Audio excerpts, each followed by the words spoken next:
Hello दोस्तों, नमस्कार। दिन भर की सारी बड़ी खबर बिना देरी के बताएंगे, जहां सबसे पहले आपको बताएंगे चीन पाकिस्तान का बंदोबस्त करने पहुंच गए प्रधानमंत्री नरेंद्र मोदी जी फ्रांस। 1 लाख करोड़ की डील से हिल जाएंगे भारत के दुश्मन। क्या खरीदने वाला है अपना भारत? इन संभावनाओं ने भारत के दुश्मनों को हिलाकर रख दिया है। जी हाँ, वहीं आपको बताएंगे क्या ईरान के चाबहार पोर्ट पर अमेरिका से फिर राहत मिल पाएगा भारत को। गुस्से में है डोनाल्ड ट्रंप, लेकिन क्या प्रधानमंत्री मोदी जी के इस दौरे के बाद डोनाल्ड ट्रंप का गुस्सा हो पाएगा शांत? साथ ही साथ बताएंगे एक तरफ जहां रशिया से भारत को मिलने वाले बड़े हथियार, तो वहीं दूसरी ओर पाकिस्तान से म्यांमार तक हर खरीदार चाइना से हुआ परेशान। चीन के घटिया हथियारों ने कराई इंटरनेशनल बेइज्जती। जी हाँ दोस्तों, एक से एक बड़ी खबर आपको बताने वाले हैं कौन होगा मणिपुर का अगला मुख्यमंत्री। बस आप वीडियो के लास्ट तक बने रहेगा। और खबरों में आगे बढ़ने से पहले देश भारत का निरंतर समर्थन करते हैं तो इस वीडियो को भी लाइक करके, चैनल को सब्सक्राइब करके, बेल आइकन दबा के कमेंट में जय हिंद अवश्य कह दीजिएगा। अब बात कर लेते हैं पहली और सबसे बड़ी खबर की, जहां पर चीन पाकिस्तान का बंदोबस्त करने फ्रांस गए हैं पीएम मोदी। 1 लाख करोड़ की डील से हिल जाएंगे भारत के दुश्मन। क्या क्या खरीदेगा अपना भारत, बता दे। भारत और फ्रांस के बीच एक बड़ी डिफेंस डील की बात चल रही है। भारत और फ्रांस 26 राफेल मरीन लड़ाकू विमान और 3 स्कॉर्पियन पनडुब्बियों की खरीद के 2 बड़े सौदों को अंतिम रूप देने के लिए काम कर रहे हैं। इस डील की कीमत लगभग 1 लाख करोड़ रुपए है। ये डेवलपमेंट ऐसे समय में हो रहा है जब प्रधानमंत्री नरेंद्र मोदी फ्रांस की यात्रा पर गए हैं। संभव है कि इस मुद्दे पर भी राष्ट्रपति मैक्रोन से बातचीत हो। टाइम्स ऑफ इंडिया की रिपोर्ट के मुताबिक अधिकारियों ने बताया कि सिंगल सीट राफेल लड़ाकू विमान और 4 ट्विन सीट ट्रेनर से जुड़ी डील पर बात चल रही है। 63,000 करोड़ रुपए का यह सौदा सुरक्षा पर कैबिनेट से अंतिम मंजूरी का इंतजार कर रहा है। ये हथियार भारतीय नेवी की ताकत बढ़ाएंगे, जिनसे चीन पाकिस्तान को कड़ी टक्कर मिलेगी। जी हाँ, भारत के 5वीं पीढ़ी के स्टील्थ फाइटर प्रोजेक्ट के लिए दोनों सरकारें फ्रांस के सफरान और भारत के डीआरडीओ के बीच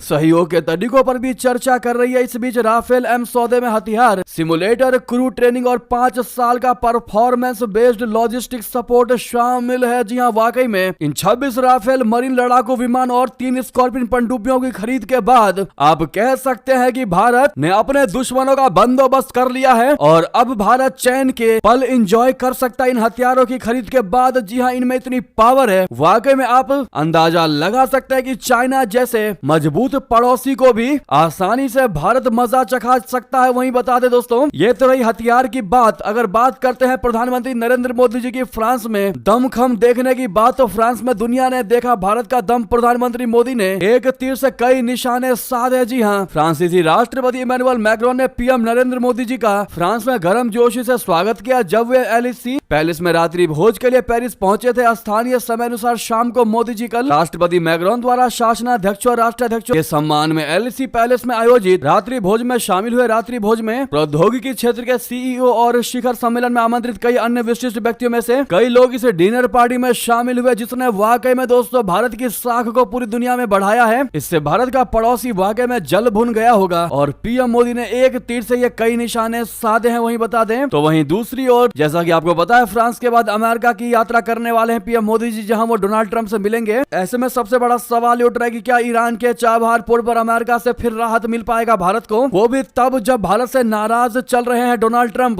गुस्से में दिखाई दे रहे हैं। और अभी अप्रवासियों को लेकर आपको पता ही है क्या चल रहा है पीएम मोदी के दौरे पर। इस मुद्दे के लिए टिकी हुई है नजर। आपको बता दें, ईरान का चाबहार भारत के लिए रणनीतिक लिहाज से बेहद अहम है, लेकिन तेहरान से अमेरिका के तल्ख रिश्ते का असर दिल्ली के लिए इस पोर्ट के इस्तेमाल पर भी होता है। भारत के प्रधानमंत्री नरेंद्र मोदी बुधवार को अमेरिका जा रहे हैं। प्रधानमंत्री मोदी जी की अमेरिकी राष्ट्रपति डोनाल्ड ट्रंप के साथ बातचीत में इस मुद्दे पर चर्चा की उम्मीद की जा रही है। भारत को चाबहार पर अमेरिकी प्रतिबंधों से छूट की उम्मीद है। हालांकि ये नरेंद्र मोदी जी का दौरा ऐसे समय में हो रहा है जब अमेरिका ने भारत के प्रवासियों को निर्वासित किया है। अमेरिका से अपने नागरिकों के हाथ पैर बांधकर भेजे जाने पर भारत में भारी गुस्सा देखा गया है। स्पुतनिक न्यूज की रिपोर्ट के मुताबिक प्रधानमंत्री नरेंद्र मोदी जी और राष्ट्रपति डोनाल्ड ट्रंप इस हफ्ते व्हाइट हाउस में बातचीत करेंगे, तो भारत को उम्मीद होगी कि उसे पहले की तरह चाबहार परियोजना के लिए छूट मिल जाएगी। आपको बताते भारत के लिए चाबहार पोर्ट जो है वो कितना ज्यादा अहमियत रखता है। दरअसल भारत ने बीते कुछ वर्षों में अफगानिस्तान को मानवीय सहायता पहुंचाने के लिए चाबहार का उपयोग किया है। भारत चाबहार बंदरगाह को पश्चिम एशियाई देशों के साथ व्यापार बढ़ाने के प्रवेश द्वार के रूप में देखता है। साथ ही क्षेत्रीय साझेदारों के साथ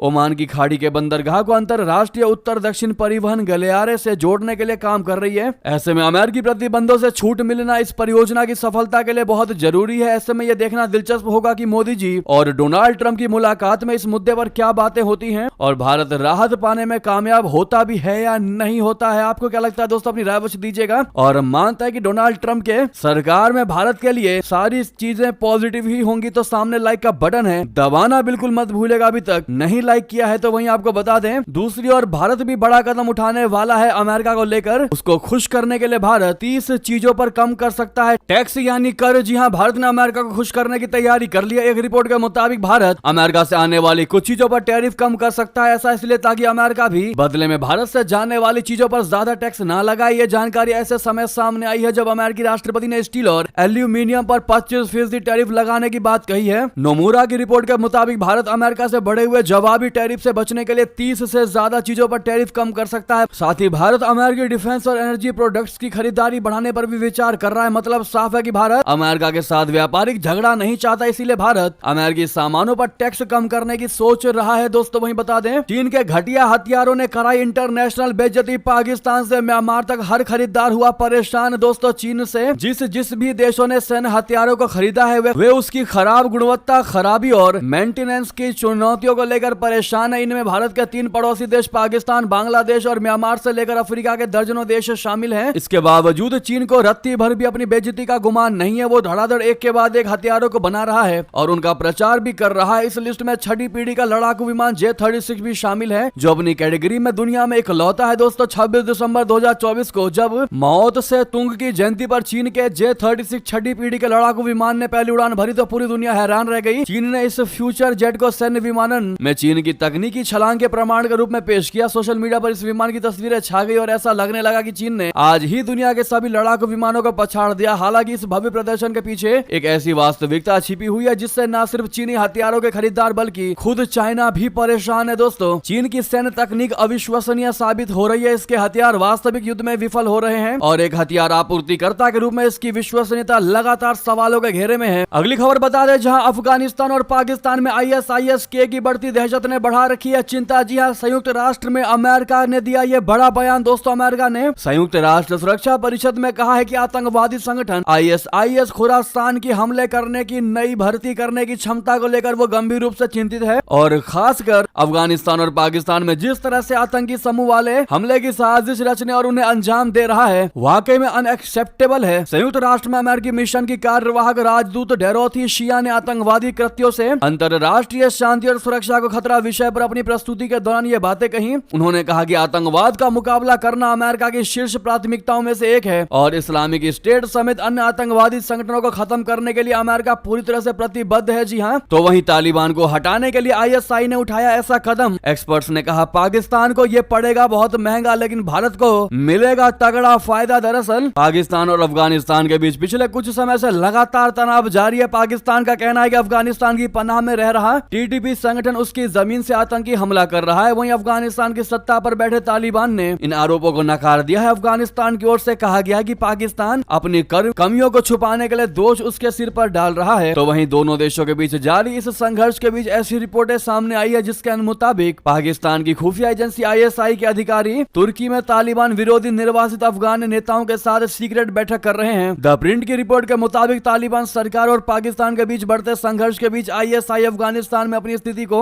मजबूत करने के लिए तालिबान विरोधी नेताओं से संपर्क साध रहा है। हालांकि उसकी ये कोशिश बेहद खतरनाक साबित हो सकती है। पूर्व अमेरिकी विशेष प्रतिनिधि जलमे खलीलजाद ने कहा कि पाकिस्तान की खुफिया एजेंसी इन अफगान निर्वासित नेताओं को तालिबान के साथ दिल में मोहरे के रूप में इस्तेमाल करेगा। ऐसे में अफगान नेताओं को ISI के खेल में मोहरा बनकर शामिल होने से बचना चाहिए। एक्सपर्ट्स ने कहा कि पाकिस्तान ने पहले तालिबान को समर्थन दिया था और अब वही उसके लिए चुनौती बन गया है। उसकी नई रणनीति भी आने वाले समय में उसके लिए मुश्किल खड़ी कर सकती है। उन्होंने आगे कहा कि ISI की ये रणनीति तालिबान को भारत की ओर धकेल सकती है। इससे भले ही पाकिस्तान के लिए मुश्किल खड़ी हो लेकिन इससे भारत को काफी ज्यादा फायदा होगा। आपको बता दो कि पाकिस्तान के साथ तालिबान के खराब हो रहे संबंधों से अफगानिस्तान में भारत की भूमिका में इजाफा हुआ है, जो कि पाकिस्तान के लिए रणनीतिक तौर पर एक बुरे सपने रहे हैं। दोस्तों वहीं बता दें, तस्लीमा नसरीन की जहां बिक रही थी किताबें वहां बांग्लादेश के कट्टरपंथियों ने किया बड़ा हमला। पुस्तक मेला में जमकर काटा बवाल। जी हां, बांग्लादेश की मशहूर लेखिका तस्लीमा नसरीन ने हाल ही में आरोप लगाया है कि देश की मोहम्मद यूनुस की नेतृत्व वाली अंतरिम सरकार खुलेआम कट्टरपंथियों का समर्थन कर रही है। तस्लीमा ने यह बयान तब दिया जब अमर एकुशे पुस्तक मेला में उनके किताबों के स्टॉल पर कट्टरपंथियों ने हमला किया। इस घटना ने बांग्लादेश में बढ़ते चरमपंथ के खतरों को उजागर किया है। अमर एकुशे पुस्तक मेले में सोमवार को सब्यसाची प्रकाशन के स्टॉल पर हमला किया गया, जहां तस्लीमा नसरीन की किताबें प्रदर्शित की गई थी। तो उधर आपको बता दें, डोनाल्ड ट्रंप के टैरिफ वॉर पर बोला जर्मनी, कहा EU घंटे भर के भीतर एक साथ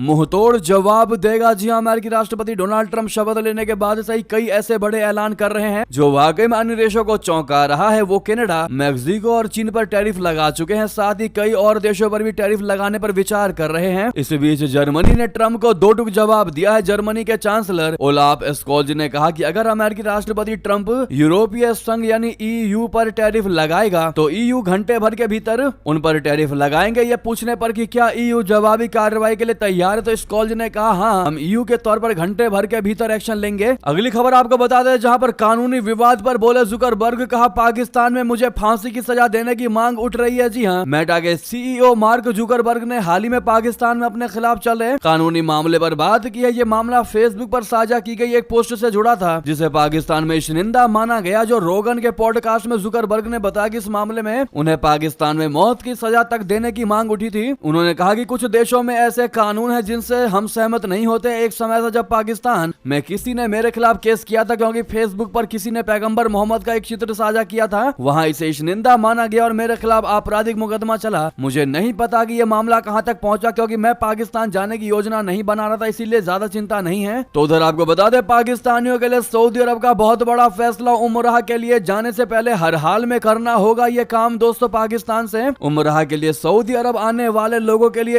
एक बड़ा फैसला लिया गया है। इन लोगों के लिए पोलियो टीकाकरण को अनिवार्य कर दिया गया है। सऊदी अरब की general authority of civil aviation यानी GACA ने इसको लेकर औपचारिक अधिसूचना जारी कर दी है। इसके बाद अब उमराह के लिए जा रहे हर पाकिस्तानी को पोलियो टीकाकरण का सर्टिफिकेट दिखाना पड़ेगा। दरअसल पोलियो प्रभावित पाकिस्तान से बहुत से यात्री बिना पोलियो टीकाकरण के उमराह के लिए जा रहे हैं। इस वजह से सऊदी अरब ने यह कदम उठाया है। ये नया निर्णय उमराह के साथ साथ यात्रा या पर्यटक या और व्यावसायिक वीजा पर सऊदी अरब आने वाले यात्रियों पर भी लागू होगा। वहीं आपको बता दें, डोनाल्ड ट्रंप की हमास को खुली चेतावनी, कहा सभी इजरायली बंधक शनिवार तक रिहा नहीं किए गए तो आ जाएगी तबाही। जी हां, अमेरिका के राष्ट्रपति डोनाल्ड ट्रंप ने कहा है कि अगर हमास सभी बंधकों को शनिवार दोपहर तक रिहा नहीं करता तो इजराइल और हमास के बीच हुआ संघर्ष विराम समझौता रद्द कर दिया जाना चाहिए। ट्रंप ने पत्रकारों से बातचीत में कहा कि ये अंततः इजराइल पर निर्भर करता है, लेकिन उन्होंने चेतावनी दी है कि अगर शेष बंधकों को रिहा नहीं किया गया तो तबाही आ जाएगी। अमेरिकी राष्ट्रपति ने कहा कि उन्हें आशंका है कि कई लोग मारे गए हैं।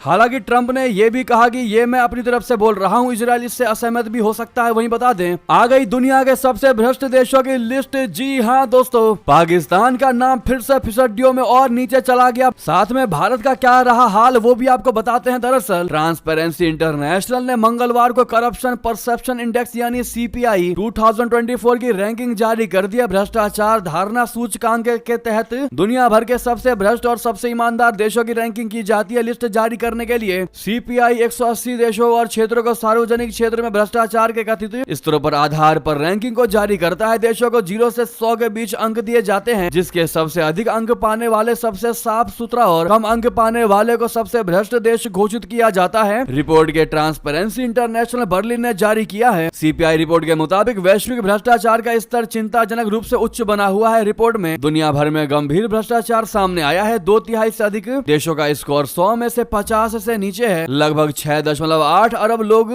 ऐसे देशों में रहते हैं जिनका CPI स्कोर 50 से भी कम है, जो दुनिया की कुल आबादी के 85% के बराबर है। अगर हम आपको ईमानदार देशों की लिस्ट दिखाएं जो सबसे कम भ्रष्टाचार वाले देशों में लाइक करते हैं दोस्तों, तो उनमें डेनमार्क जो है वो लगातार 7वें साल टॉप पर रहा है, जिसने 90 अंक प्राप्त किया। उसके बाद फिनलैंड 88 और सिंगापुर 84 का स्थान रहा। इसके बाद न्यूजीलैंड 83 और लग्जमबर्ग 81 नंबर पर शामिल है। टॉप रैंकिंग वाले देशों में नॉर्वे और स्विट्जरलैंड को भी 81 अंक मिले हैं। वहीं स्वीडन को 80 अंक मिले हैं। जी हाँ, और अगर भ्रष्ट देश की बात करते हैं तो दुनिया के सबसे भ्रष्ट देशों की लिस्ट में दक्षिणी सूडान जो है वो सबसे टॉप पर है, यानी कि सबसे ज्यादा वो भ्रष्ट है। इंडेक्स के मुताबिक इसको 8वां अंक प्राप्त हुआ है और इसे सबसे नीचे की 180वीं रैंक दी गई है। अब मेन मुद्दे की बात करते हैं दोस्तों अपने भारत की, लेकिन उससे पहले पाकिस्तान की बात कर लेते हैं। कंगाल पाकिस्तान रैंकिंग में 135वें स्थान पर है, जो साल 2023 के मुकाबले 2 अंकों की और गिरावट पर ही चला गया, यानी और भ्रष्ट बन गया। 27 अंक पाने वाला पाकिस्तान रैंकिंग में माली, लाइबेरिया और गबोन जैसे देशों के साथ खड़ा है। करप्शन इंडेक्स में अगर भारत की बात करें तो इंडेक्स में भारत की रैंकिंग पाकिस्तान से बहुत ऊपर है। हालांकि 2023 के मुकाबले इसमें 1 अंक की गिरावट आई है रैंकिंग, जिसके रैंकिंग पर 3 का अंतर आया है। साल 2024 की रैंकिंग में भारत 38 अंकों के साथ 96वें नंबर पर है। भारत का एक और पड़ोसी चीन 42 अंकों के साथ रैंकिंग में 76वें स्थान पर है। जैसा कि आप ये लिस्ट देख पा रहे हैं, अब आपके मन में ये भी सवाल उठ रहा होगा दोस्तों कि बांग्लादेश का क्या हाल है, क्योंकि अब पाकिस्तान की